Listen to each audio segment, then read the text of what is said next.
Leon was grinding in the game, burning with frustration as he watched Magi feed Julius, unaware that the young man was actually a prince. Leon saw her as nothing but a cunning, scheming flirt. The characters were illustrated by a famous artist and held high hopes from the producers. Leon was upset, having to sacrifice his precious vacation to raise favor with those annoying jerks, while his little sister enjoyed carefree travels with friends. Earlier, she had threatened to reveal his secret to their mother, forcing Leon to grind the game and flirt on behalf of his sister. Julius invited Margie to a tea party, but Unrelika refused. Leon hated those arrogant nobles, and the game itself featured a floating island, monster dungeons, warships, and powers that looked cool but only on the surface. The difficulty was brutal, so Leon decided to speed things up by spending real money. The next day, Angelica called Margie a villainess, and the 5 dragon princes stepped in to defend her.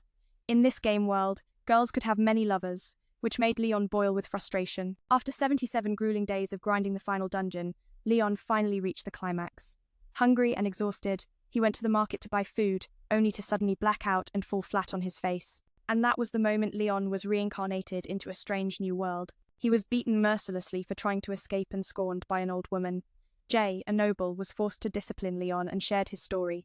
He only lived as a baron thanks to marrying the old woman. That night, Leon wondered why he had to live in a warehouse. His brother explained they were children of a concubine, and urged Leon to study hard to enter the marriage-matching academy. If he were an elf or beastman, he might become a consort. Leon mentioned the status of men, but his brother insisted this world was ruled by women. Suddenly, Leon realized this messed-up plot was just like the game he'd been playing. Of course, he had been reincarnated into that very world. Years passed, and Leon became a master, meticulously recording everything he remembered about this place. Fearing war or conflict, he trained hard, but living here too long made him lose his ambition. He just wanted a peaceful, ordinary life. Unfortunately, Jay forced Leon to go on a blind date with a 50-year-old woman who had been married 7 times.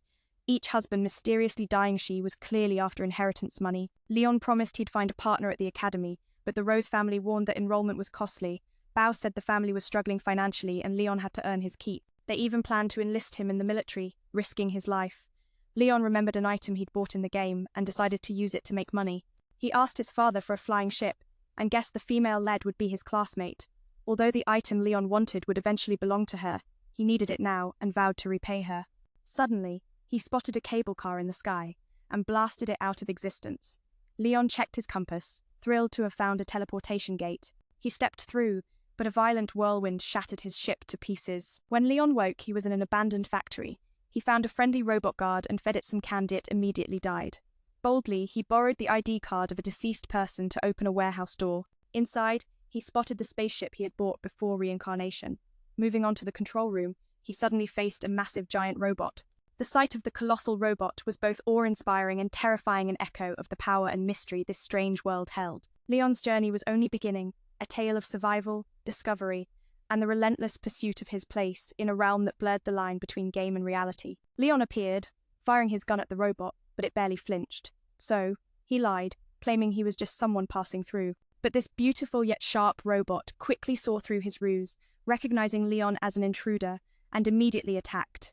Leon switched to magical grenades, but they were useless. The robot identified him as a dangerous invader and activated its shielder barrier capable of absorbing any weapon. Leon cursed the robot for playing dirty, and surprisingly it thanked him, thinking he was complimenting it. Determined, Leon switched to regular grenades, thinking he had the upper hand. But the robot swiftly grabbed him and asked what year it was. Leon had no idea. Realizing Leon was a new human, the robot understood he possessed the magical power that had destroyed their old civilization. It decided to eliminate him and turned to attack everyone. Refusing to back down, Leon drew his sword and threw it to the robot's eye, causing it to explode. Afterward, Leon activated his ship, but another robot recognized him as a new human, still bearing traits of the old ones. Now the master of the robot, Leon named it Lukon. He explained this was a game world, laughing at the foolish idea that to get stronger you must pay real money. Wounded badly and barely hanging on, Leon thought of his sister, hoping this time he would be reincarnated into a better world. 3 months passed, and Leon hadn't returned, leading RG to suspect he'd run off to sell salt. Suddenly, they heard a strange noise outside and saw Leon return, laden with gold and jewels. Jay was furious at Leon's sly grin because he had rejected the marriage arranged by her. That day, Leon was full of life, smiling uncontrollably just thinking of Jay's face on his way back. On his way home, Leon discovered a deserted island perfectly sized for the title of Viscount. Lukon prophesied it would become a tourist spot with hot springs. expected to be ready in months. Leon dreamed of finding a lively bride, marrying, and living peacefully as Viscount in the countryside. But life had other plans. Leon received news he was granted the title of Viscount for discovering a previously unknown island. He now had to attend an academy to find a high-status marriage partner, like the old hag RG.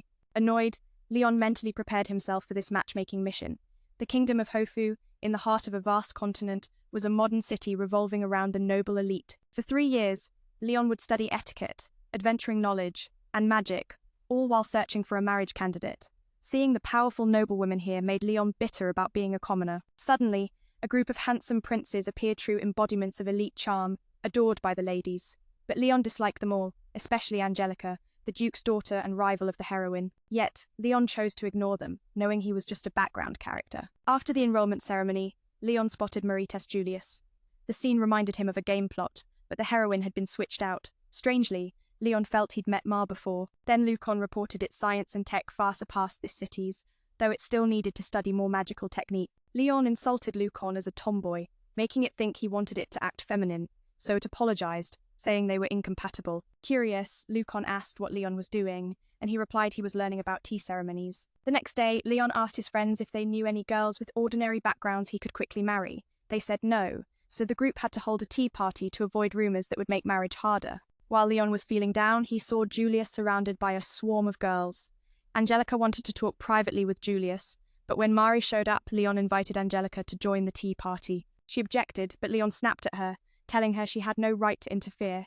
This puzzled Leon because Angelica should have been protecting Olivia, the true heroine. Di remarked it was the first time he'd seen Julius so attentive to girls, so Maddie agreed to come to Leon's tea party. Meanwhile, Leon was bored stiff studying etiquette. The teacher noticed his distraction and called him up to practice inviting a girl to a tea party. Enlightened by the teacher, Leon enthusiastically embraced the way of tea. He prepared an exquisite tea table to welcome the second daughter of a viscount, only for her and her entourage to boss everyone around, eat their fill, then leave without a care. Leon realized the path of tea was tougher than he thought. After the feast, Leon bullied Olivia, recognizing her as the heroine from the game, and invited her for tea and cake. Recalling the arrogant attitude of those girls earlier, he immediately gave Olivia a perfect score. Yet in his previous life, someone called her cunning. Olivia worried that as a commoner, she wouldn't fit in here. She desperately wanted to learn magic, but knew little of the academy's rules or hidden customs. Leon promised to introduce her to a master in these arts, making her glow with hope like light shining into a dark heart. Leon then took Olivia to meet his sister, who suggested Olivia approach the top students in class. Angelica was famous and hard to reach, so his sister advised Olivia to ask someone influential to gift Angelica some famous sweets. A poor girl like Olivia couldn't afford them, but the sister promised to handle the tough stuff, and Leon reluctantly agreed. Later, Olivia gave sweets to Angelica, who was pleased. When Olivia asked if she could study here, Angelica sent her servant away and said she never intended to expel her. Knowing Leon arranged this, Angelica respected his talent and saw potential use for him in court. Frustrated, Leon scolded his 2 friends for skipping class. He then clashed with the 5 dragon young masters, who saw him as a shield against danger. The teacher ordered them to the 3rd dungeon to mine magical ore. Suddenly, Angelica came looking to cause trouble for Mari, but, backed by Julius, acted innocent. Leon quietly asked Olivia if she knew about Magi. She said Magi was the son of a poor viscount. Mari was the talk of the town, so Julius silenced the gossip. Diu and the red-haired girl told Angelica to stop bothering Mari, and they all left together. People are calling her cunning, but Olivia fears that someone like her will struggle to fit in here. She longs to learn magic but feels lost amidst the rules and unspoken codes. In a moment of hope, Leon promises to introduce her to someone wise in these matters, making Olivia glow with a light that warms her heart. Soon, Leon takes her to meet his sister, who suggests that Olivia should greet the top student in their class. However, since Angelica is quite famous, approaching her is no easy task. Leon's sister advises Olivia to use her influence by offering some renowned sweets as a gesture. Olivia, being from a humble background, worries she can't afford them. But Leon's sister insists that if it's challenging, Leon should handle it.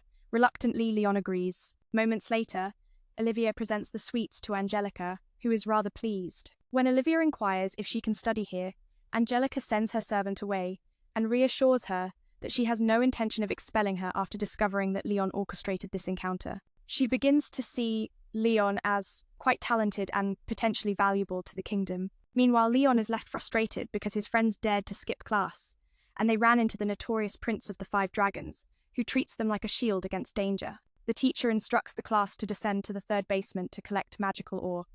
Suddenly, Angelica confronts Mari, feeling secure with Julius by her side, and acts innocent. Leon quietly asks Olivia if she knows anything about Mari, to which she replies that Mari is the daughter of a poor marquis. The gossip surrounding Mari gets Julius to hush everyone up. The redhead friend tells Angelica to stop bullying Mari, and they all leave together. When they reach the basement, Olivia is thrilled to have mined magical ore worth 100 gold coins, enough to repay Leon for the sweets. Curious, she wonders who hid such treasures here, but Leon dismisses her curiosity, feeling that getting too close to her could be dangerous, as Olivia's fate is to pair with the prince. Their moment is interrupted by a swarm of monsters, and while Olivia wants to call for help, Leon feels no need since he knows they're meant to act as shields for each other. With that thought, he swiftly draws the sword crafted by Lucian, dispatching the monsters that were making advances. Just then, Leon is bitten by a creature, but he quickly retaliates. As more monsters flood in, the prince's group arrives. Angelica, upon seeing Mari and Julius getting cozy, teases Julius for acting tough, despite being weak, as the green-haired friends stand up for their buddy. The purple-haired one warns Mari not to trust that unworthy guy. Afterward, they all charge into battle against the monsters.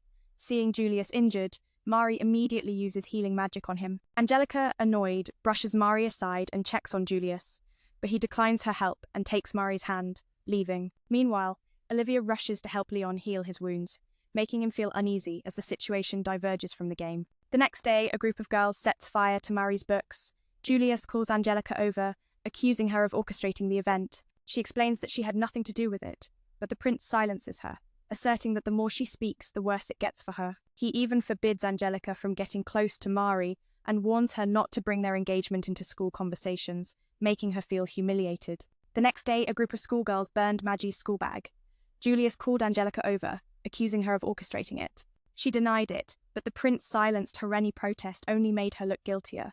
He forbade Angelica from approaching Maggie and warned her not to drag their engagement into the academy drama. Meanwhile, the rundown neighborhood felt like it had no future. Millie and Jessica were already married off. Leon invited girls to a tea party but was rejected by all. John spread rumors that Angelica was bullying Maggie, which made Julius furious. Leon recalled this happened in the game too, but it was supposed to be much later. Curious, he asked Olivia about Margie's personality, mistakenly thinking she was his type. Olivia shared how she once approached Margie, who was sitting alone, only to be bluntly told she hated girls like her. Suddenly, Leon heard strange noises and found Maddie and Purple Hair kissing on the way back. Maddie was thrilled thanks to Julius. She wasn't bullied anymore. Spotting the guy, she quickly put on a serious face.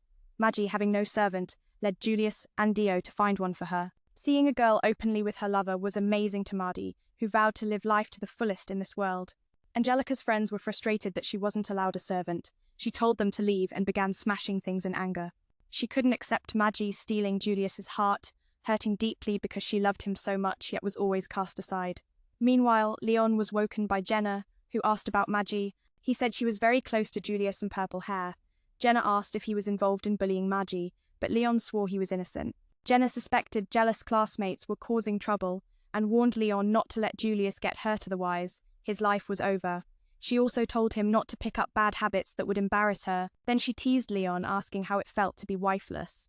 He threatened to make her serve him forever. Leon wanted Lucian to dig up info on Angelica and Maggie, especially their measurements. But Lucian refused. And, just like that, Lucian was publicly humiliated, sparking a fiery exchange with Leon. When Leon couldn't find his wife, he threatened to make her serve him for life. Leon wanted Lucian to dig up dirt on Angelica and Maggie specifically, their measurements, but Lucian flat out refused. At the party, Madge showed up without an evening gown, so Julius promised to buy her one next time. Meanwhile, the single crew hatched plans to hit on girls, only to be roasted and beaten by some tough ladies no mercy at all. Just then, Olivia burst in with urgent news for Leon. Angelica was grilling Julius, demanding why he didn't understand her feelings.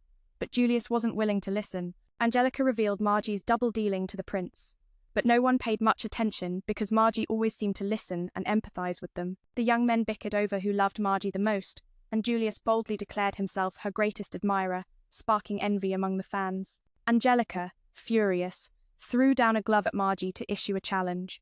In the game, whoever has the highest favorability score gets to duel for the heroine's heart. Julius stepped up, volunteering to represent Margie. Even Dew and the rest sided with her, making Leon uneasy seeing Maggie's formidable team. Angelica stood Alenano, one dared face the prince, Leon guessed she'd seek an outside champion beyond the academy.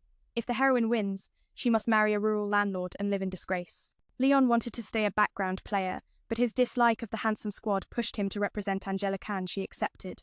So Leon asked about the duel's rules and stakes. Through Lucian's investigation, Leon learned Margie was also reincarnated. Angelica demanded Margie leave her chessboard, which only made Julius despise Angelica more. Madge wanted to end this mess, especially since winning by abusing family power to boss others around felt wrong. Leon proposed dueling with borrowed armor set. Relentlessly, Leon smashed Zay over the head with the hall's heavy doors, sending him flying. Zay didn't expect such recklessness and lost all the armor limbs, vowing to fight till his last breath. Leon said he had no interest in bullying the weak, calling their group trash.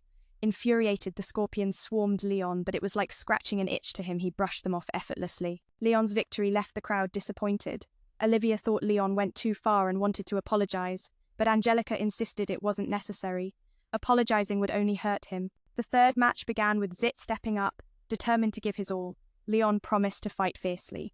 At the arena, Guy immediately mocked Leon, claiming he was no match, sarcastically teasing him for being dumped by a girl. They doubted Leon's confidence to fight in armor. If he wanted to talk smack, G was ready too.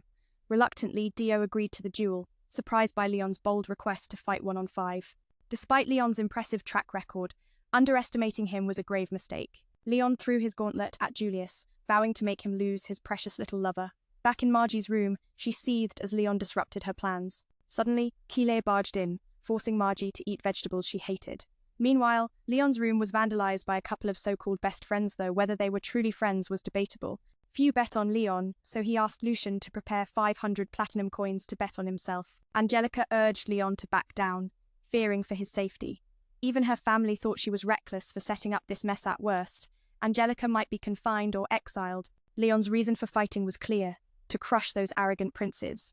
Angelica thought Leon's mind was cracked, but kept advising him to quit.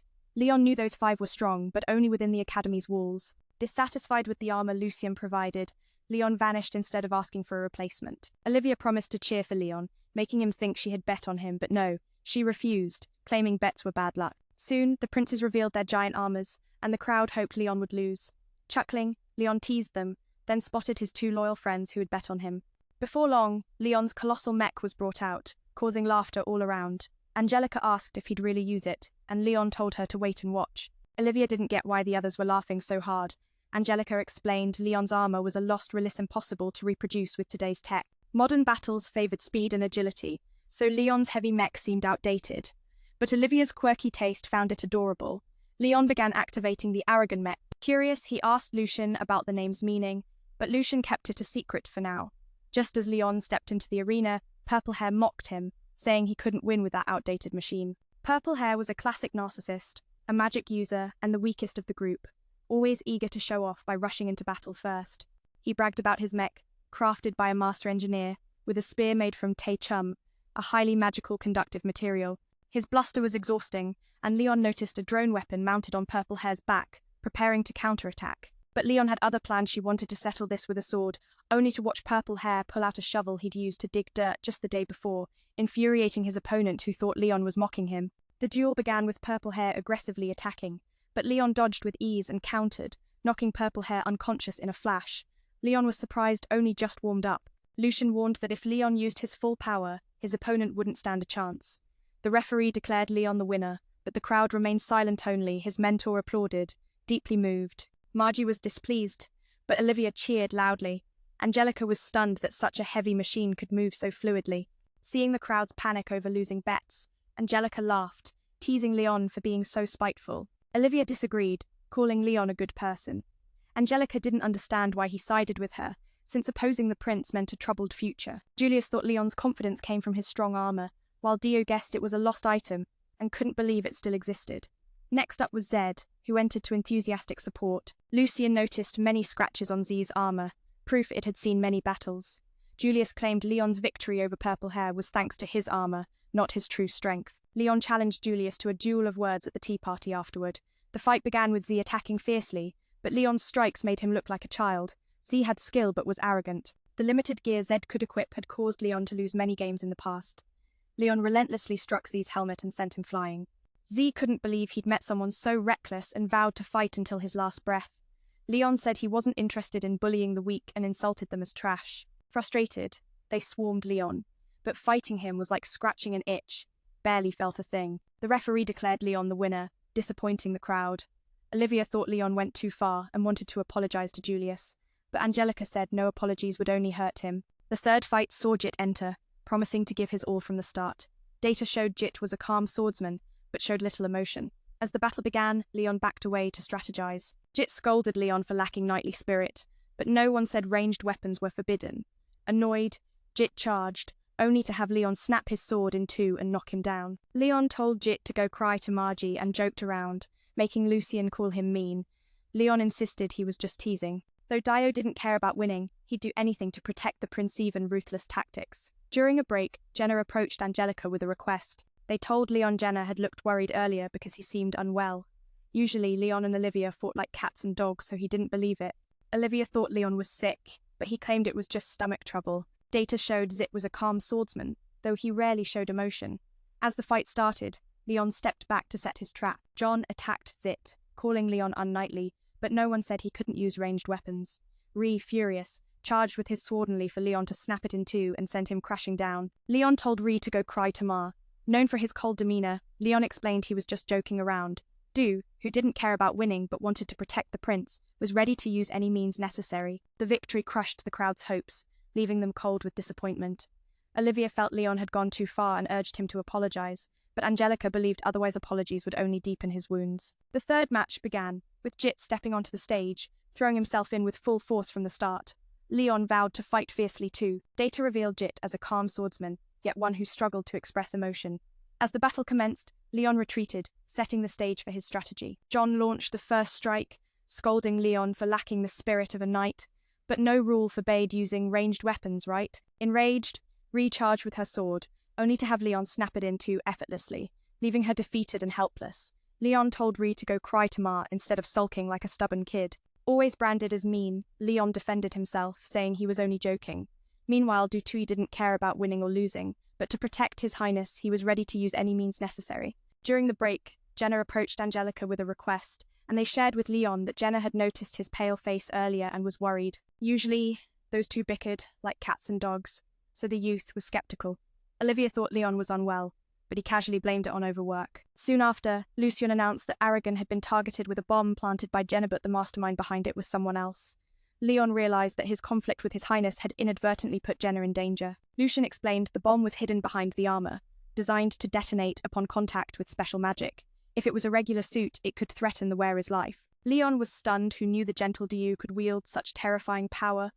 As the battle resumed, Diu threw a smoke bomb at Leon and soared into the air, firing shots his way. Yet Leon remained unharmed, leaving Diu shocked.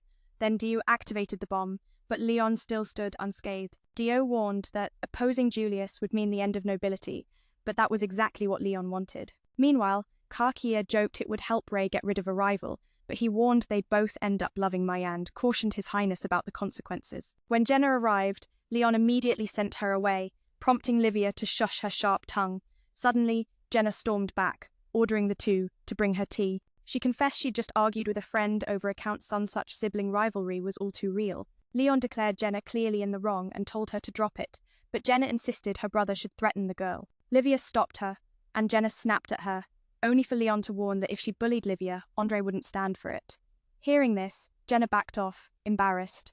Olivia thanked Leon, joking about how shy he made people feel. Suddenly, Leon's two friends called him over to check out the tea room next door, where a group of ladies gathered around the infamous Five Dragons' son. Leon wanted Julius and Mari to hear this, to despise him because his knight's armor had a recording function. Dio scolded Leon for playing dirty, but the young man was even sneakier, secretly planting a bomb in his armor. Embarrassed and enraged, Dio lunged to attack, but was met with a crushing blow from Leon. This spring? Not coming home! Mari was furious, shocked by Leon's audacity. Julius reassured her not to worry, and boasted that his armor was crafted with the kingdom's most advanced technology. Though Mari smiled, tears welled deep inside because others had said the same, only to end up in the chicken coop. She recalled how weak those guys were, always losing, so she had to rely on her brother to grind the game for her. When Julius went into battle, Mari cheerfully wished him victory, yet inside she felt exhausted from always playing the innocent little sister. Still, she pushed on, unwilling to lose to Leon. After everything, everyone still supported Julius, which made Leon see them as fools. He asked the prince what he thought of Olivia. Sadly, Julius had never met her, only heard that she was a hard worker. Lucian commented that Julius's armor had advantages over others, but was still just average. The fight began with Julius charging fiercely, earning cheers from all. "Win this for us," they shouted. Leon warned that if he lost, they'd throw a victory party, but Julius, fighting for love, was determined not to lose. Leon praised Julius for fighting harder than the other four, proving they weren't giving their all. Without the prince around, those guys would have more time with Mari. Leon noticed Angelica's deep love for Julius, but he thought she only sought status, not the honor of being born royal. Luckily, Mari understood his feelings, making her his true love. Julius confronted Leon, asking how it felt to insult his comrades. Leon grinned, like basking in the sunshine, laughing over their pain. Yet Julius couldn't grasp that feeling. He couldn't understand what it was like to be sold out by an old lady, or to bow down before a gang of girls who ruined his tea party, beating him without missing a single hit the moment he tried to talk to them. Julius said life without Mari would be worse than death, making Angelica's heart ache with tears streaming down. Olivia said Angelica always watched over Julius, even through pain, so that had to be love. Leon admired Olivia for speaking loudly without needing a megaphone or magic. Maggie thought Olivia was crazy for siding with a commoner like Julius. Julius believed Angelica only saw him as a prince, while Mari understood his inner feelings, making her true love. The young man warned Angelica to never come near him again, and told Leon to keep ranking them until their last breath. Leon knew he couldn't take the prince's life, so he forced him to beg for defeat just to stay by Mari's side. Julius refused, so Leon mocked him, saying he'd never turn the tide. Leon's harsh words came from not wanting the prince to be deceived by Mari. While they both schemed, Leon warned Julius that defying Angelica would cost him his inheritance immediately. Still, the young man held on to a stubborn love for Mari. Leon, powerless, unleashed his final move. In this fierce battle of hearts and honor, the lines between love, rivalry, and loyalty blurred each moment, charged with tension as destinies intertwined. If you ever felt caught between duty and desire, take a breath and ask yourself, what would you fight for when everything you hold dear hangs in the balance? Thanks for joining me on this emotional journey. With a single decisive strike, the love-struck boy clinches a mid-battle victory. He rushes to tell Angelica that the prince is only unconscious. Olivia worries deeply for Leon, scolding him for daring to reprimand his highness, but admits it's only a matter of time before he quits school, so she tries not to dwell on it. Later, Angelica visits Julius, confessing her feelings, thinking he loves the submarine dish most, but Julius reveals his true favorite is the skewered meat. However, Margie quickly catches on and takes the young man out to eat, realizing he can't love Angelica. The sister feels it's all so pointless. If only she'd known the outcome, she wouldn't have fought so hard. So she leaves, wishing them happiness for just a day. At this moment, Leon appeals to the RT family, begging them to save him and relieve his family from blame, since Leon stands as Angelica's representative. Reluctantly, the elder agrees. Leon also wishes to return his knighthood and upcoming baron title. The young man explains he targeted the dashing nobles to escape the marriage ordeal and to protect the prince from being blinded by magic. Since Angelica has now broken her engagement with his highness, she suffers a severe shock. So, the elder asks Leon to escort her to a countryside retreat. The young man is pleased free from royal burdens in this place, though he laments missing his master and friends and their delicious school meals. The blonde-haired elder never expected Leon to forsake status and wealth just to restrain the prince, leading him to see Leon as a true knight. Meanwhile, Angelica is burdened with guilt for causing Leon's school dropout and failing to thank him properly. Ironically, Leon overhears all this while standing behind her. At the same time, Bas is fuming upon hearing his son brought home the Duke's daughter. Suddenly, his wife bursts in, slapping him sharply and demanding Leon be called home immediately. Unexpectedly, Angelica steps in, introducing herself as the Count's daughter, causing Rose to shrink back. Angelica announces she'll stay here for a while to recuperate, and Rose wishes her well before leaving abruptly. Leon admires Angelica's strength. Later, Leon takes his two friends to admire the Dream Island. While bathing, Olivia compliments Angelica's beautiful hair, saying she always cared for it because the prince likes long-haired girls. Suddenly, Angelica's gaze meets Olivia's big, soulful eyes, sparking suspicion that the prince might prefer a flat-screen television over their karaoke boom boxes. Angelica suspects Olivia is Leon's lover but feels unworthy, thinking he fancies Angelica instead. She doesn't believe it herself. Both women share a tender, intimate moment after bathing, prompting Leon to ask what they're up to. Olivia quickly insists he call her Livia to get closer, so Angelica wants to be called Anre. She confesses she still hates Magi and wants revenge. Leon reveals the best revenge is to live happily, and Livia eagerly agrees to join her friend. The next day, Margie learns Julius lost his inheritance rights to focus on her, along with others facing the same fate, leaving Margie petrified. Though Julius can't be with her, he always wishes her happiness. The elder promises to protect Magi in Julius's stead, which comforts her greatly. But Magi is unamused no more luxurious meals or fancy clothes for her. Yet these folks think she's so moved she's about to cry. Meanwhile, Leon and his family are safe. Moreover, the young man is promoted to 6th-rank noble. The following day, Julius's parents grant Leon a title, so he must continue schooling. Leon is downcast, forced to find a marriage partner, when Lucien announces Magi and Julius remain as close as ever, exploring and earning money together without official support.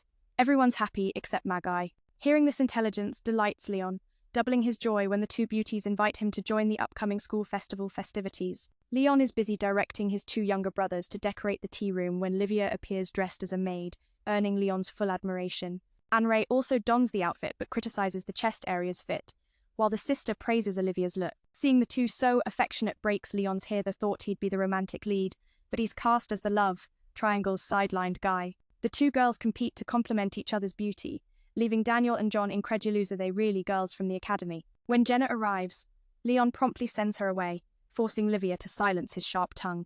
Suddenly, a furious Jenna storms in, demanding the two serve her tea. She reveals she just argued with a friend over a viscount's son. Truly, sisterly rivalry runs deep here. Leon bluntly tells Jenna she's wrong and should leave, but Jenna tries to threaten Livia. Leon quickly stops her, warning that Andre won't stand for bullying Livia. Shaken, Jenna backs off. Olivia thanks Leon, making him awkward with his flustered manners. Suddenly, Leon's friends call him to see the neighboring tea room, where the sisters gather around the 5-dragon noble Julius, who invites Leon to tour his elegant establishment with a superior air.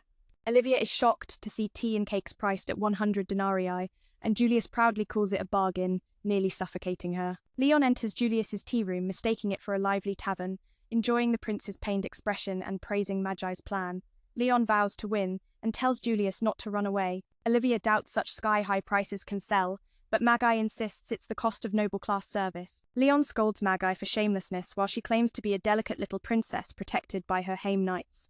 She demands to take over Leon's tea room as a resting place and insists he serve properly. Leon obliges, fears no one. Soon after, Livia recruits a group of female students to advertise the tea room but is scolded by their leader until a junior reveals Mara is Andre's friend, causing the leader to relent. Meanwhile, C arrives, wanting to visit Leon's tea room. Joy filled the air, yet some believed she was moved to tears over Leon and his family's safety. On top of that, the young man was promoted to a 6th-rank noble. The next day, Julius's parents bestowed a title on Leon, but school life continued. Leon felt downcast, forced to seek a marriage partner. Then Lucien arrived with news. Magi and Julius remained as close as ever, as if their breakup never happened.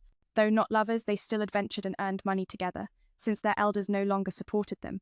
Everyone was happy except Magi. Hearing this intelligence pleased Leon immensely, and his joy doubled when two beautiful sisters invited him to the upcoming school festival.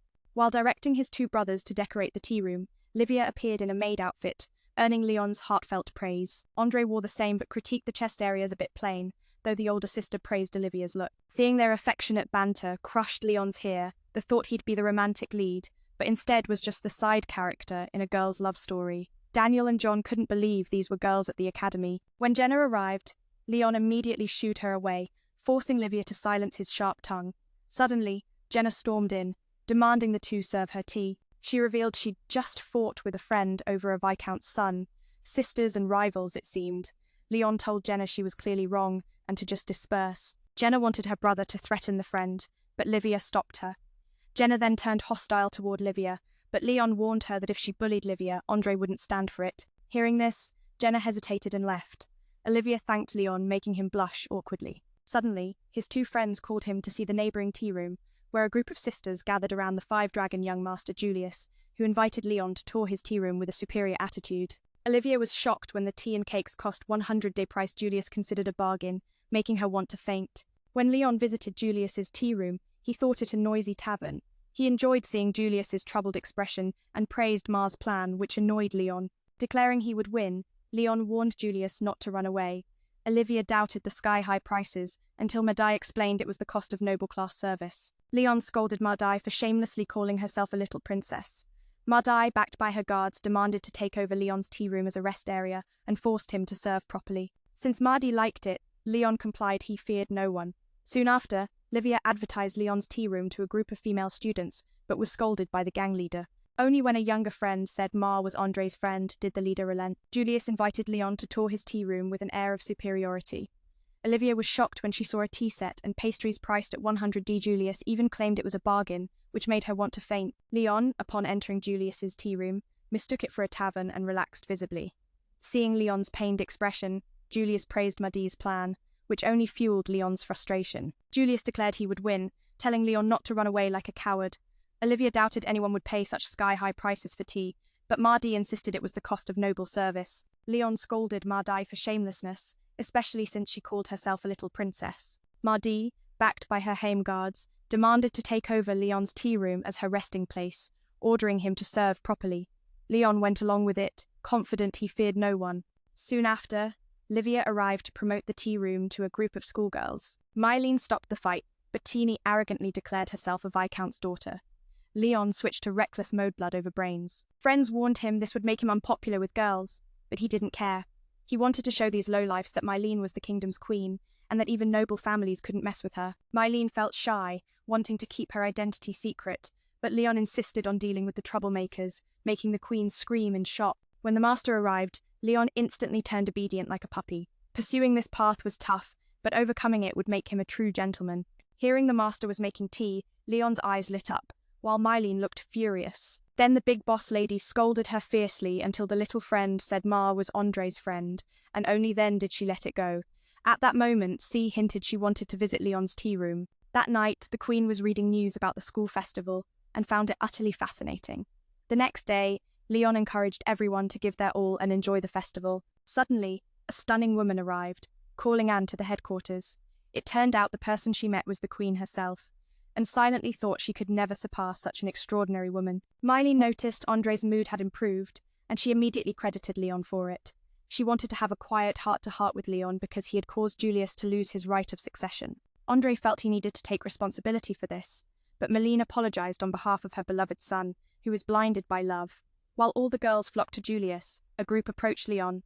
The queen also intended to tease Leon a little, but then she saw a blonde girl pinning him down, rough and relentless, because Leon had cost her a fortune in a betting fiasco, and quickly chased Teeny away. Unexpectedly, that girl mentioned she had been kicked out by the prince. Olivia warned that she must not slander Andre or Leon. In response, Tiani spat that Olivia was just Andre's pet, who had always looked down on commoners as trash. Leon told the blonde to shut her mouth, only to receive a devastating slap in return. Mylene stepped in to stop the fight, but Teeny proudly declared herself the daughter of a count. At this moment, Leon switched into reckless mode brains off, blood pumping wild. Some friends warned him he'd only earn the girls' hatred by acting like this, but he didn't care.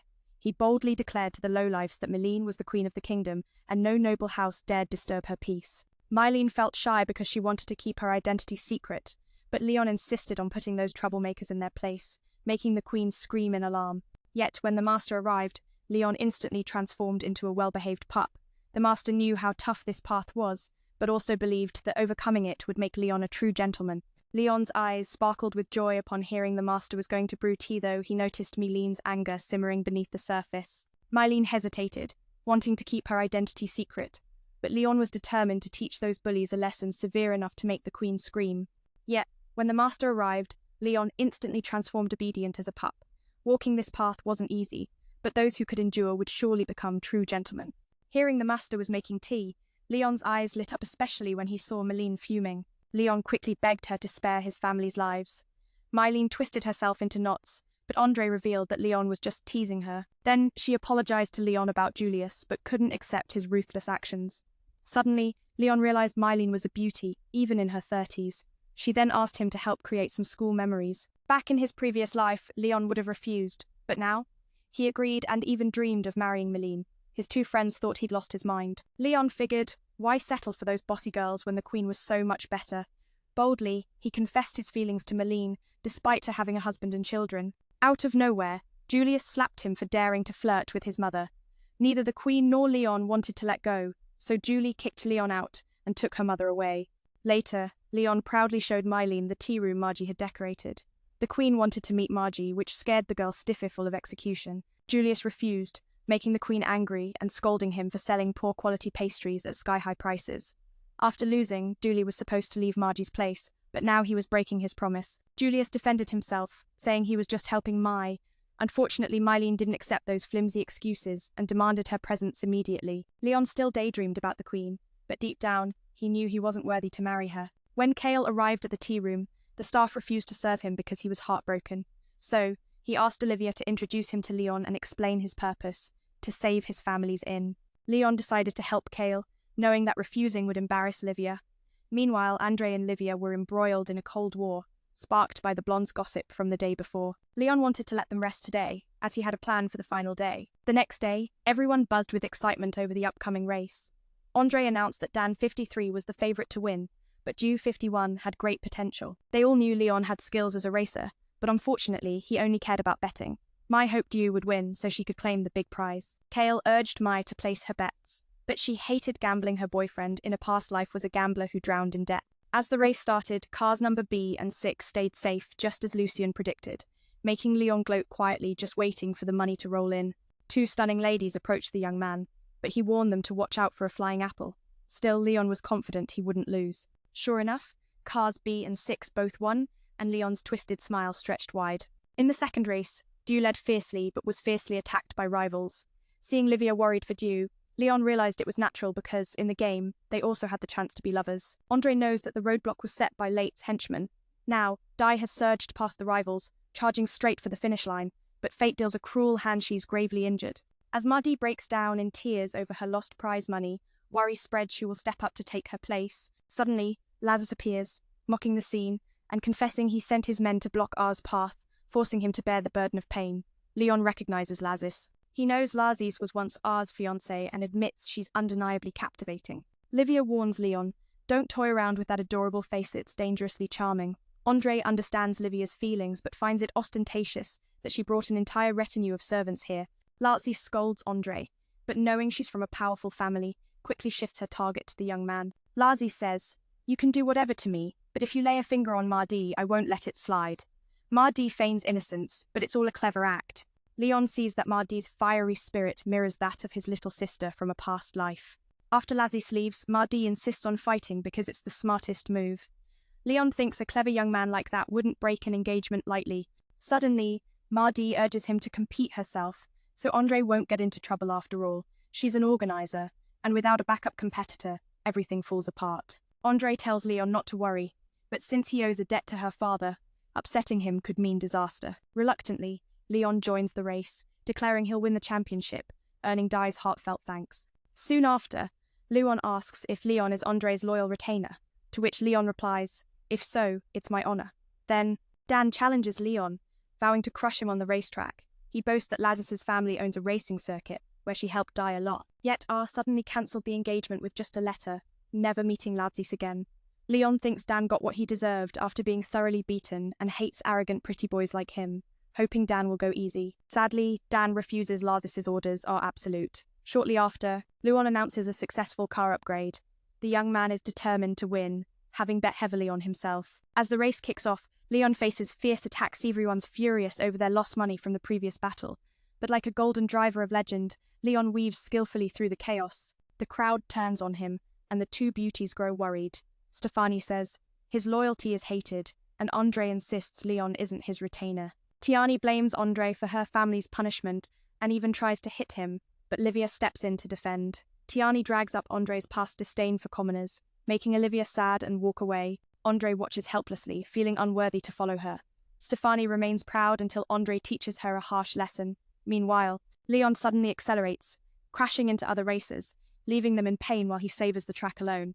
Soon, he surpasses Dan, but the dizzying speed scares him. Still, the young man triumphs, becoming champion and igniting fury in everyone. Lucian warns the car is overloaded and about to explode. It bursts, hurling Leon off, but Dan rushes to save him, a rare moment of shared hatred for arrogant pretty boys.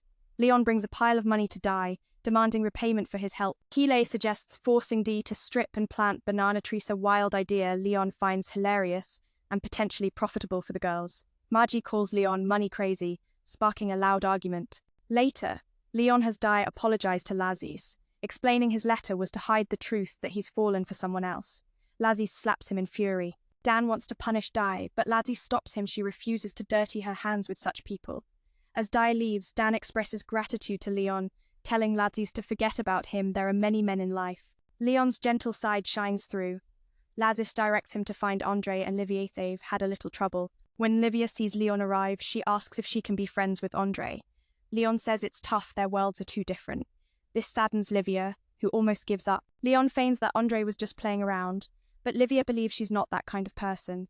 Leon says she already has her answer, and Livia decides to talk things over with Andre. That night, while Livia plans a reconciliation, Kay invites her to join a risky mission.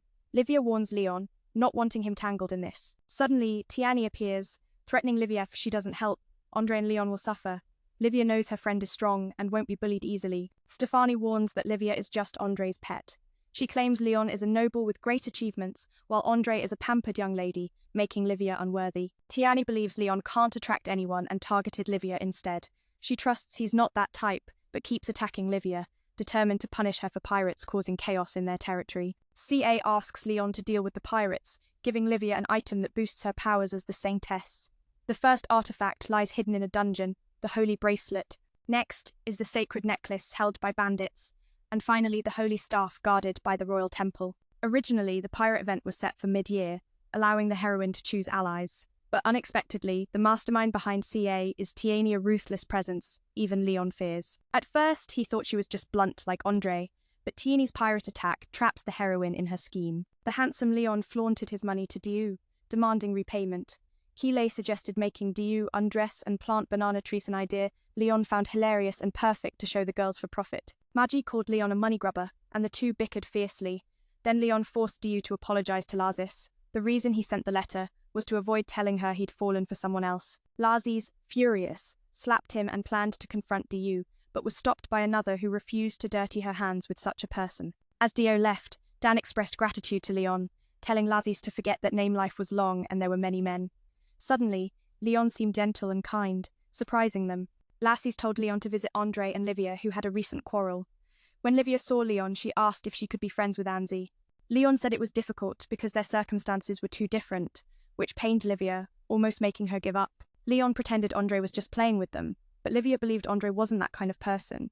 Leon said she already had her answer, so Livia decided to talk to Andre.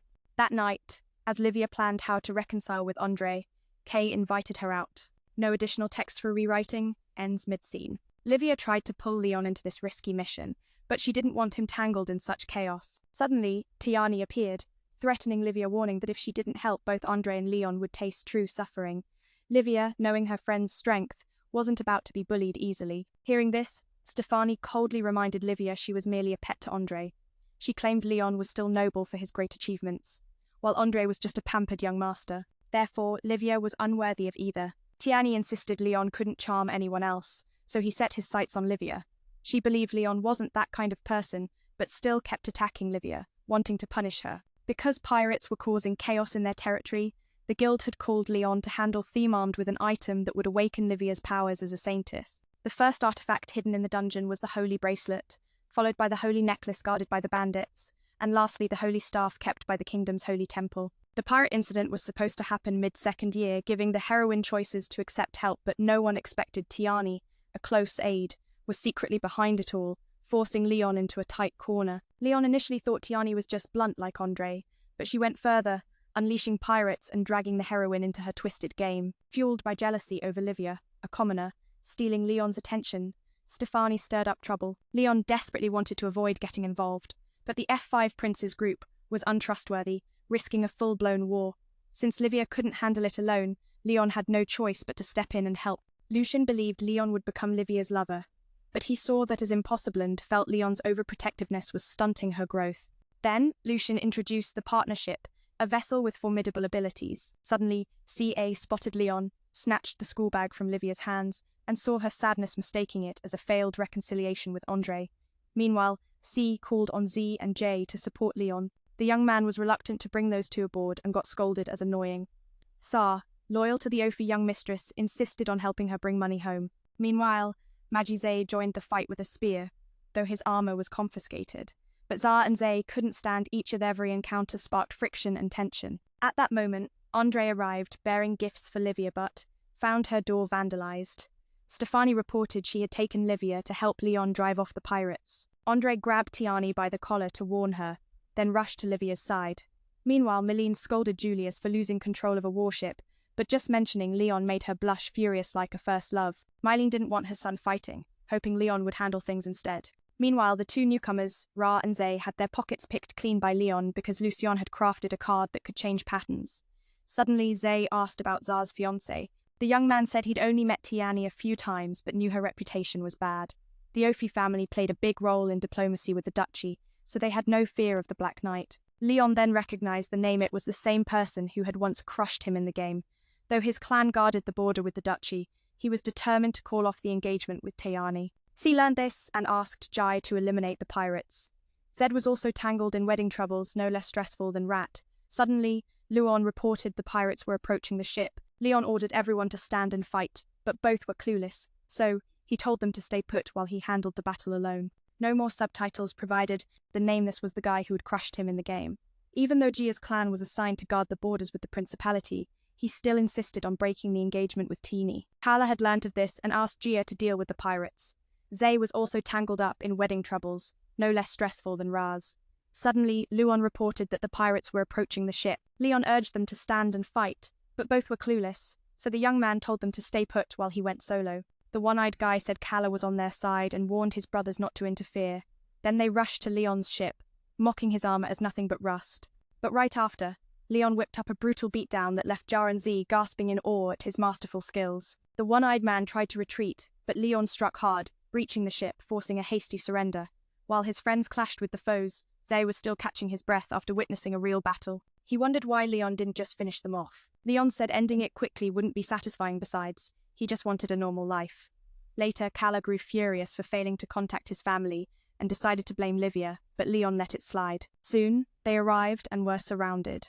When Ra realized, he ordered his men to drop their weapons and asked why they were besieged despite his daughter having asked for help. Kala blamed Livia again, so Leon explained that she had asked him to eliminate the pirates. Ra insisted his territory wasn't troubled by pirates, making Kala nervous. Leon switched to serious mode and recounted everything, leaving Kala no room to deny it. Kala broke down in tears. Leon declared the pirates had confessed, so Kala revealed that Teeny was the mastermind behind it all. That night, Leon visited Livia and found her in a dark mood. Livia thought he was helping her out of pity, but the young man denied it, which only deepened her insecurities. After all, she was just a commoner with nothing to offer. Leon couldn't reveal that he helped her because she was the main heroine destined to become a saint. Livia confessed she wanted to be friends with him and Andre, but they pitied her like she was a pet, and that crushed her. After hearing all this, Luon thought the Academy's harshness had weakened Livia's spirit. Leon admitted his own heart was fragile too, but felt it was deserved for a background character tangled with the heroine. Lucien joked that because Leon helped Livia too much, it hindered her growth. He teased she was like a pet, so Leon punched him, but it hurt too much, so he let it slide. While Leon was brooding, Ra was there training with his sword to seek revenge. Leon didn't want to fight the F5 group again. They were just a bunch of useless nobodies. Ra endured because he knew his skills were the weakest in the guild, but when it came to looks, Leon was confident no one could top him. Leon mocked the average magic user's appearance, so Ra said true beauty came from within. Sensing the tension, a kind-hearted robot brought 2 sticks and challenged them to a duel. Ra secretly aimed to defeat Leon and make Magdi proud. Leon noticed Ra's unique way of embracing magic, unlike himself. In a moment of distraction, Leon almost lost to Gia, but the young man was quick. Text cuts off here. Swiftly reclaiming his stance, he sent that guy's staff flying. Though defeated, Ratz's pride burned fiercely as he vowed to seize victory next time. Leon watched, touched by their unwavering loyalty to Magi, despite her flaws. Meanwhile, Mai and Kile were being chased by monsters, yet she refused to give up, determined to claim the treasure before the heroine. On the other side, Julius was plotting an escape from the palace to seek out Rhett. Thinking a cloak and mask would keep him hidden, Julius hastily filed a request, only for Meline to see through his plan and deny it. The next morning, Leon was irritated to have breakfast with 2 freeloaders. Rumors said the main force of the pirates still lingered, but Leon, ready to ignore them, suddenly saw this as a golden chance to grab the holy pendant, and he began hunting their hideout. Just then, Leon warned that the pirates were closing in. Z and Z wanted to fight using the pirate armor from before, but Leon refused. After heartfelt pleas, he reluctantly agreed. Meanwhile, Livia was filled with regret for harsh words spoken to Leon. She realized he always helped her, but her hopes had led to disappointment. Suddenly, the ship rocked violently. Livia rushed out and saw Leon battling enemies, swiftly defeating them, but a momentary lapse left him struck and thrown against the ship's hull. Ignoring robot guards, Livia dashed to his side, only to confront the enemy herself and nearly be captured. Just then, Gia arrived to rescue her but was beaten by the armored foe. Leon tried to capture the pirate leader, but was hit again. Luon observed that Leon's reaction speed had slowed, and his skills faltered, his mind unsettled. Then Lucian sensed an enemy aboard. Livia was in danger, but Z and Z stood guard, making Leon feel this was like a game scenario. Livia belonged beside a prince, not a commoner like him. Putting that thought aside, Leon intensified his firepower and pressed the fight. Gia and Zed were soon defeated by the armored villain, who threatened to finish them off. Out of nowhere, Leon appeared, asking the red-armored enemy to ease up, then landed a punch that nearly knocked him out. Seeing Leon's fierce strike, the one-eyed man fled, begging for mercy. He demanded Leon return a necklace, but Leon wasn't having it. Finally, the pirate surrendered, ending the chaos. Wounded, Gia received healing from Livia, who revealed she also knew healing magic, just like Magdi. Suddenly, Leon teased them, saying they made a perfect couple. Gia praised Z's efforts, and the group took rats to rest, leaving Livia deeply hurt that Leon no longer used her familiar name. After the battle, Leon gathered piles of treasure, though not rewarded by the Rain family. He expected a palace bonus. Lucian secured proof linking Tiffany to the pirates, much to Leon's satisfaction. Tiffany wanted to erase this world, so Leon could build a better one. Lost in dreams of his own harem, Leon recalled that such a world would just mimic the love-struck girls at the academy. Lucian noted that Livia didn't hate Leon, she was just emotionally unsteady. Leon understood but had to return to his rightful place. Just then, the ZJ family ship arrived, and the old man handed rewards to Gia and Z, who declined, crediting Leon for defeating the pirates. The old man revealed Leon had reported to the authorities, but only supported Z and Z, so their families would reconsider inheritance rights. Leon cleverly helped them regain status to protect Livia. Meanwhile, Tiffany was captured by the Rhett family, and when Andre heard Livia crying over Leon, he punched the young man, signaling he'd keep his distance from her. The next day, Z and Z visited Julius to request an audience with the Queen, wanting to repay Leon properly. Leon learned he'd been promoted from upper 6 to lower 5, but he wasn't thrilled. He received a letter from the Asley family.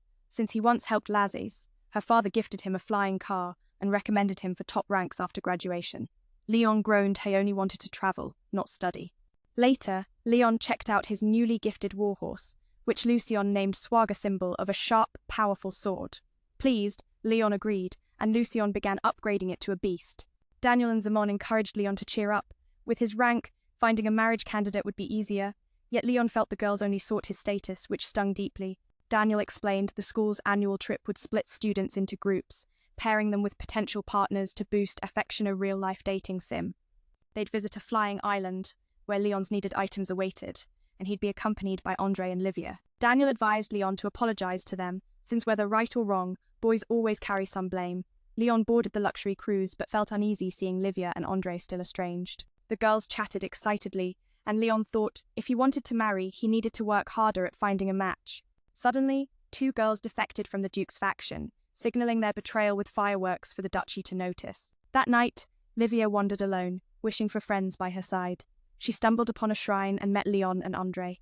A little girl explained it was a shrine for love prayers. Andre pulled out her purse to donate, and Livia was surprised by the amount required. Leon joined in, praying to marry a kind, mature girl who wouldn't steal his stuff and to get a little luck too. Andre scolded Leon for his cheekiness at such a sacred place. Leon guessed Andre wished for someone better than him, while Livia just wanted happiness, no matter the partner. Leon's heart shattered when he was promoted to the elite rank after graduation, because all he really wanted was to travel, not drown in studies. Soon after, Leon visited the newly gifted warhorse, Lucian, and christened it Swag, a name brimming with the sharpness and power of a legendary sword. Lucian, inspired, upgraded itself to a sleek beast. Meanwhile, Daniel and Zaman were cheering Leon up, reminding him that this promotion would make finding a marriage partner easier. Yet, to Leon's pain, girls seemed drawn only to his status, not him. Daniel then revealed their school's annual tradition, a grand trip where students split into 3 groups, like in a game, each venturing with a conquest target, to boost affection on the floating island home, to rare items Leon desperately needed. He'd be accompanied by Anne and Livia. Daniel advised Leon to apologize first, because, win or lose, the guy always carries the blame. Leon boarded a luxury cruise for the trip, but joy eluded him seeing Livia and Andre still at odds. The noisy chatter of girls around made him realize, if he wanted to marry, He had to hustle here. Surrounded by admirers, yet feeling trapped, Leon struggled to chase Livia's heart like a true game protagonist. Meanwhile, two girls defected from the Duke's faction, signaling their rebellion with fireworks a warning for the duchy. That night, Livia wandered alone, wishing for two friends by her side. Fate led her to a shrine where she met Leon and Andre. A little girl explained it was a shrine for love prayers. Andre pulled out coins to donate, surprising Livia, who hadn't expected such generosity. Leon followed, offering a stack of bills, praying for a kind and mature wife, someone who wouldn't steal from him in the night. Andre scolded Leon for his cheeky words in such a sacred place. While Leon imagined Andre wishing for someone better, and Livia hoping simply for happiness regardless of who it came from, the little girl gifted them 3 magical charms: luck, combat prowess, and attribute blessings, the very charms Leon needed to reach the floating island during their trip. Though meant as a gift for all, Leon's greedy grin showed he was already scheming to claim them. Livia and Andre received the attribute charms red and white, while Leon held the combat charm, boosting his physical close combat skills. The girl hoped their friendship would last forever, though silence answered her wish. The next day, Lucian realized Leon hadn't sought the Holy Maiden's bracelet before because he lacked this charm. It sensed Magi's plot to usurp the heroine's role. Leon believed Magi wouldn't be foolish enough to start a war so soon. Suddenly, Ree challenged Leon to a sword duel, but Leon teased him for picking his weakest skill. Rie countered by challenging Leon in his own strength. Burdened by his father's harsh words calling him useless, Rie was desperate. Leon advised him to throw a tantrum at Magi. Just then, alarms blared, and a horde of monsters from the Foss Duchy swarmed in territory once ruled by the kingdom, but now a rogue nation. Leon had expected such foes only in the final game stages, not now. As he prepared to deploy his partners, the princess's royal ship appeared. She declared war on the Hoff kingdom, giving them 1 hour to surrender. Leon believed she wouldn't do anything reckless after all. Entering a war would be brutal. Suddenly, Ree challenged Leon to a sword duel. Leon teased him, saying he was picking a fight in his weakest area, but Ree countered by using his specialty to challenge Leon. He confessed he's always been scolded by his father as useless and worthless. Leon advised Ree to go throw a tantrum with Magi. As Ree was scolding Leon, the alarm bell rang, and they saw a horde of monsters from the Foss Principality rushing towards them. That land was once under the kingdom's rule, but had since split into an independent nation. Leon thought such a conflict would only appear in the final game stage, not now. Just as he was about to send his partners out, Princess H-Tude's ship appeared. She declared war on the Hoff kingdom, and gave them 1 hour to surrender or be wiped out. Leon couldn't understand what he'd done wrong for this chaos to erupt now. Then, Gazette seized the noble families from barons upward as hostages, showing no interest in the lower ranks. So Andre stepped forward to take their place. Leon lunged to stop her, but was held back by 2 men. Seeing this, Gazette immediately stepped forward, pinned Leon down, and ordered everyone to beat him up. Andre begged Gazette to stop, but the old villain refused and threatened others' lives to force Andre to follow him. Livia warned Andre not to go, but the girls used force, and even Leon got beaten badly. At this moment, Andre asked if Princess Chu was really starting a war because her forces were formidable. But Chu wasn't afraid. She had powerful monsters on her side. As Andre was taken away, Livia and Leon tried to stop it, only to be locked up in the dungeon. Livia cried endlessly, helpless to save Andre, while Leon tried to find a way out. Then, Ree came to report that the Principality only needed Andre as a hostage, and would attack in an hour. Ree said there were 6 armors on the ship and wanted to leave with Leon to buy time. Leon refused, wanting everyone to fight together and face fate as one, but Ree left anyway. Then Leon called him back, explaining that his real wish was for them all to stand and fight united. Ree rallied everyone to rise up, but no one agreed. Instead, they scolded him. So Leon brandished his gun to assert authority and used his 5th-rank gunner status to command the students to eliminate the enemy. Chaos erupted again, so Leon struck a nerve, insulting them as half-hearted nobles. Day shot back, calling Leon a madman and demanding he retract his words. Except for the Duke's family, Day's clan held the most power here, but Leon believed he was the true nobleone who climbed up by strength, unlike those who stood by idly as Andre was captured. They were cowards hiding behind ancestral glory, tarnishing their noble name. Leon declared that if they were truly descendants of great adventurers, they should charge into battle. Day and the others got fired up and decided to fight. Day even said Leon's bold attitude thrilled her. Then Ree revealed that the signal sender for the Principality was 2 girls who often followed Andre and were now imprisoned. Leon handed them over to the Duke to handle and set off to deal with the despicable messenger. Livia begged Leon to save Andre, and he vowed it was his mission. At the same time, he blew her flute to summon the monsters to attack. Leon knew the princess possessed a magical flute and planned to steal it. After rescuing Andre with just 1 strike, Leon easily defeated the horde of monsters. But Luciel claimed all the credit, while Leon remained the silent shadow behind the victory. Rit, my loyal comrade, I wish I could be as unstoppable as Leon. Then, he commands everyone to protect the ship at all costs as the monsters approach. Rit instantly wipes them out, while the others raise barricades to block the onslaught. Andre watches Leon valiantly fighting the enemies and thinks, he's so foolish. Meanwhile, Hu Chude blows his magical flute, making the monsters even more ferocious and disdainful of Leon, which stirs Andre's thoughts. Andre remarks that the kingdom's nobles are descendants of adventurers, making them incredibly powerful. Leon is proving himself as the kingdom's finest knight. Suddenly, Gazette announces that the enemy fleet is about to fire, intending to drown everyone along with the monsters. Hu Chude feels regret but claims monsters are endless. Leon is surprised by how well the boys fight. Perhaps it's their adventurer blood making them so strong. Leon sees their strength and thinks, to win over the ladies, he must work harder to graduate as a skilled knight. Meanwhile, Hu Chude unleashes his whirlwind rose technique, blowing away the minions, earning admiration from the girls. Rit tells those on the ship to handle the smaller monsters while he charges at the giant beasts. Livia tends to an injured student as suddenly the ship is hit by cannon fire, throwing everyone into chaos. Livia bursts with power, conjuring countless shields to protect the ship, and counter-attacking, sending the monsters flying in an instant. Andre is amazed by Livia's magical talent. Leon is equally stunned that, without a sacred relic, she's already this powerful. Lucien credits Leon for protecting Livia, giving her the time to study hard, but Lucien chooses the shortest path for Leon's assault, charging straight into the giant monster's maw. Andre questions Hu Chude, but Gazette announces Leon has been swallowed by a monster. The young man rushes in, shooting down some soldiers and delivering a crushing blow to their leader. Leon threatens Hu Chude to hand over the magic flute, but it's a fake. The real one is with Lucien's maid. Bored, Lucien gives Gazette a permanent haircut.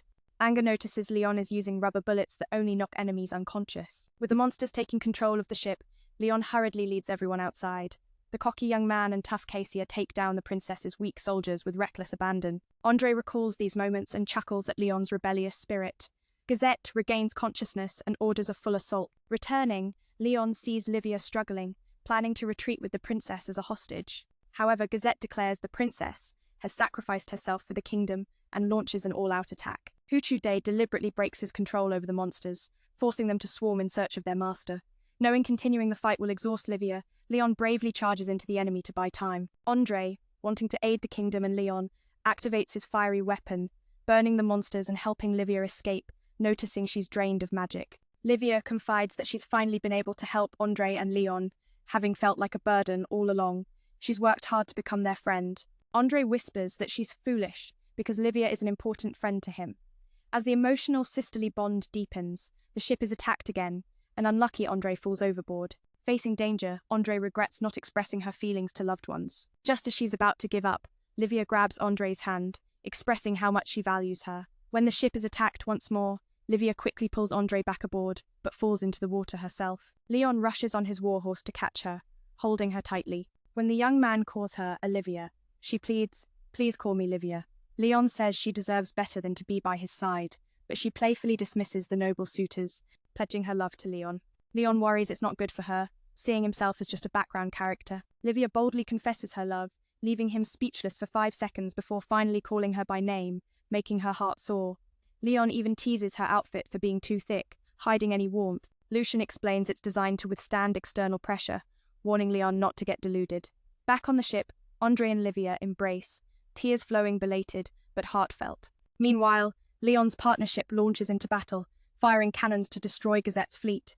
Next, Leon will move between the enemy's yacht and ship, acting as a shield to protect and rescue. Everyone rallies behind Leon to bring down the tyrannical kingdom. Soldiers advise Gazette to retreat, but he refuses, holding his strongest ace, the Black Knight. Leon casually fends off enemies while his partner activates the lifeboats to evacuate everyone. Just as he prepares to leave, the Black Knight appears. Livia doesn't know who he is, but Andre warns he's terrifying one man capable of sinking dozens of kingdom ships. Leon releases his drone, but the Black Knight easily dodges and shatters it. Switching to close combat, Leon and Vando clash until Vando lands a critical hit. Leon tells his brother to retrieve the sword and rifle so he can fight barehanded. Suddenly, an enemy rushes Leon but gets sent flying. Taking advantage, Vando slices into Leon's armor. Leon apologizes to Mai, fearing he won't return home this spring. Still, he holds his ground and counters the Black Knight. The armor's effectiveness is reduced by 1/3, increasing the pressure on Leon. Son declares this is the inevitable end for fighting without killing. Normally, Leon would retreat, but now he can't face his two friends. Luon wants to fight with his true form but is stopped by Leon, fearing it will weaken the Black Knight too soon. Vando strikes Leon's armor again, but Leon remains confident in its durability. Then Vando lands a devastating headbutt, inflicting severe damage. Leon taunts the Black Knight about retirement, questioning why he's still fighting. Vando explains his mission is to protect the kingdom. Leon understands this and longs to transcend duty just once. Vando uses a familiar move, stabbing deep into the armor, forcing Leon to retreat and order Lucien to lock Vel's hands so he can open the enemy's armor. Vel urges Leon to finish him off, but Leon refuses. Just then, Luon reports the area around the partnership is fully secured. Gazette launches a special flare, intending to destroy everything to avoid being remembered as a useless failure defeated by a mere child. Huchu denotes that concentrating monsters in one place enhances their power more than any magic he wields. Seeing the enemy rally like the Mongol horde, Leon feels a surge of excitement. No subtitle 161 in original. No subtitle 162 in original. Fueled by the thrill, he's ready to unleash his secret ace, wiping them all out in a heartbeat. He tells Vanio to make sure the duchy understands the true might of the kingdom. Leon spares the Dark Knight's head, but boldly takes the elder Vanio's great sword. Vanio warns that Leon's innocence might one day cost him his life, but the young man just laughs, mocking the old man for being defeated by a bunch of students. He advises Vanio to retire in shame. Then, Gazette pleads for mercy, offering to hand over all operational armor and the entire fleet of warships in good condition. Lucien scolds Leon for lacking any humanity, but Leon proudly stands by his choices. Gazette tries to negotiate, but Leon's threats silence him, forcing reluctant agreement. On their way back, Lucien suggests that using his true form would easily defeat the Dark Knight, yet Leon fears becoming a world threat and just wants a peaceful life as a background character. That night, Leon returns to his room, but is stopped by robots. Lucien explains that someone inside is sleeping. Leon opens the door to find two beautiful sisters holding hands, lost in a deep, peaceful slumber. Lucien mentions they fell asleep while waiting for Leon's return. Suddenly, Rit storms in, declaring that one day he'll surpass Leon's achievements, prompting the young man to want to credit Rit for all his victories. The next day, Andre overhears the blonde announcing that Chude's punishment is to study abroad. He comments that it wouldn't be good for Leon to marry someone beneath him, though sadly, Leon is still single, constantly rejected by girls. During the meal, Livia praises the cookies, and Andre wants to buy the whole bakery for his little sister. Leon tells her to spill the shop's address to woo girls, but the two muses refuse to tell Andre. Leon credits Rit for the victory, making the Alla family reconsider cutting ties with him. Livia compliments Leon's kindness and asks about a metal gadget. Lucien explains it's a helper for its owner and a masterpiece of artificial intelligence. Livia nicknames it Glot C, which makes Leon tease her. The gadget warns Leon to watch out because Team F5 has created a 5-colored robot designed to defeat him. Julius shares how they gathered parts and spent 590,000 dia to build it, shocking Madge, who wonders if their brains are all messed up. Soon after, they head to the arena for a rematch. The love-struck boys beg Leon not to interfere in their relationship with Majin. If they win, Leon plans to concede so they can have their wish, believing they don't deserve Livia. Meanwhile, others let Riot control an armor to fight Leon. The young man attacks fervently, but Leon just toys with him. Suddenly, Leon reports that Z's patched-up armor is about to explode due to unstable internal structure, causing excessive heat. Meanwhile, everyone was eager for justice, because none deserved Livia's love. On the battlefield, Ri took control of a battle armor against Leon's relentless attacks. Suddenly, Lucien reported the patched-up armor was about to explode due to unstable internal heat. Leon urged Rie to abandon it, but Ri refused, trusting his armor over Leon's warnings. The referee called for a stop, only to be scolded as a coward. Leon then made the hard call. To save Rie, the armor must detonate. Reluctantly, Leon struck the final blow, shattering the armor into pieces. Magi howled in frustration, lamenting the loss of 500,000 gold coins. Leon's heart ached as others scorned him as a betrayer.